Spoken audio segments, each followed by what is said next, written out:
идеологиясы ушундай болуп калды.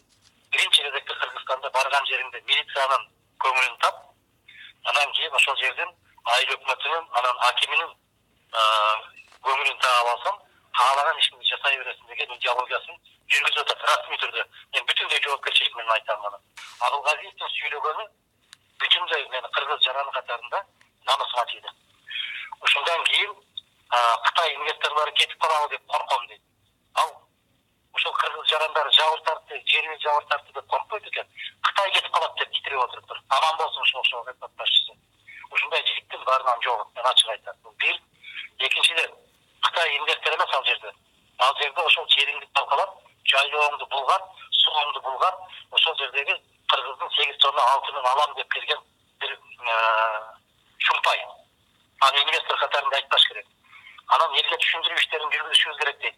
Биринчи сен өзүң түшүнүп ал, эмнени түшүндүрүштү. Сен өзүң түшүнбөйсүң эмне болуп атканын.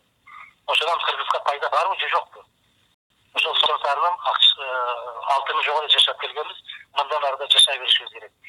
Ошондой болгон учурда өлкө башчысы эл күйдө жатат, өкмөт башчысын жыйын өткөрүп атат деген бул курулай сөз.